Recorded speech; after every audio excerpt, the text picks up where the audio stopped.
السلام عليكم ورحمة الله وبركاته. أهلا بكم مشاهدين قناة تربية الحيوان. اليوم أنا ضيف جديد بالنيابة عن والدي. تدرون بعد والدي هو مسؤول عن هذه القناة ودائما ينشر عن الدجاج، عن السيرفس، عن أنواع من الحيوانات. بس أنا حبيت أدخل بمشروع جديد نكون من المشروع الخاص ومن فكرتي الخاصة. المشروع اليوم عبارة عن طيور الزينة باعتبار حيوان أو الحمام الزينة باعتبار. كبداية مشروع أنا بلشت بالغندورة، بعدين شوي طورت على الكوكتيل. فضلا الشخص لازم شوي يصير يتنوع المشاريع، كونه ما يظل على مشروع واحد وثابت. تدرون المشاريع كل ما تنوع المشاريع الأرباح مالتك تتنوع، وما تظل على مصدر ربح واحد أو مصدر دخل واحد. فأنا حبيت بالغندورة أنا أبلش كون السعر مناسب وبنفس الوقت إنتاجها هم زين ومناسب. موفر عند المكان كمكان الغنادير، عندكم مكان شويه زين الحمد لله كبير، وهمات ما نشوف كلش. تدرون شو الصيف شويه حاره، فرتبت لها مكان على شويه درج، على شويه اماكن مال استراحه. كان هنا شويه الغندورات اكثر شيء قاعدين هناك، كان اكو صندوق بس شوي عدت المكان.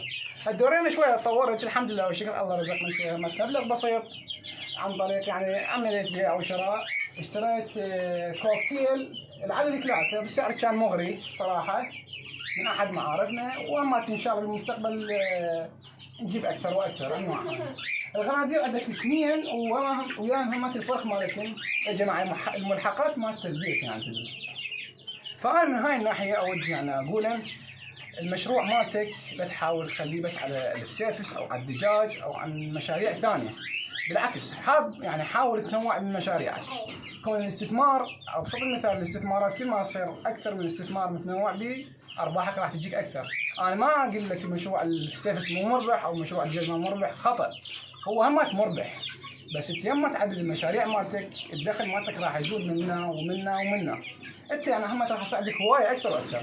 السنه ما باق بس على ذنب سنين، ان شاء الله مستقبلا ما ان شاء الله هاي الفتره راح تشوفون اكثر واكثر، حتى تحسينات على المكان. كون المكان شوي ضيق، فاحنا شوي جاي نعدل عليه، هم تجيب اماكن شوي احسن، نسوي اوسع وحيوانات اجدد.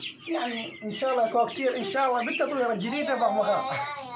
فاي شيء يريد يتواصل وياي او يريد يعرف الاسعار او يريد يعرف التفاصيل الغذائيه، كل الغذاء الرئيسي عندك للغندوره، والكوكتيل الغذاء الرئيسي عندك للكوكتيل الدخن، والغندوره ما تاكل الدخن، بس كغذاء ثاني رئيسي عندك الحب الاسود الناعم يصير ياكله. وتوفير اهم شيء عنصر الامان، لازم الغندوره والكوكتيل شويه ياخذون الامان بالوضع، مو كل ساعه واحد يروح منهم وبنفس الوقت يخرح. تدري الواحد الحيوان يوم يصير عنده خوفه ورعبه بعد لا يقوم يبيض ولا يقوم ينتج، وهمات حتى يصير عنده خوفه حتى الغذاء ما يتغذى. فانت اهم شيء توفرين عنصر الامان، هاي اول شيء. ثاني شيء عندك عنصر الطعام، قلت لك المكملات الغذائيه كغندوره او ككوكتيل او كانواع بقيه الانواع، توفرهن مصدر الاكل ان كان بيض سلق مره او مرتين بالاسبوع، الجرجير والخس اذا كان متوفر عندك، والحبوب انواعها. واهم شيء العامل الاخير هم الشوفان مصدر غذاء جيد للطيور الزينه كافه انواعها ان كان صغار او كبار. فيا اخوان لهنا انا اكمل ان شاء الله الشرح، وانا هم اوافيكم بحلقات جديده، كون ضيف جديد وبنفس الوقت انا مستثمر بمشروعات جديده ويا الوالد الغالي رسول الكوفي. وان شاء الله توفيق والنجاح لاغلب المربين في الحيوانات ومربين الدجاج والدواجن والطيور. اي استفسار او اي تعليق حابب تستفاد من اكتب لنا بالتعليقات جوا، وان شاء الله نرد عليك باسرع وقت. ومع السلامه.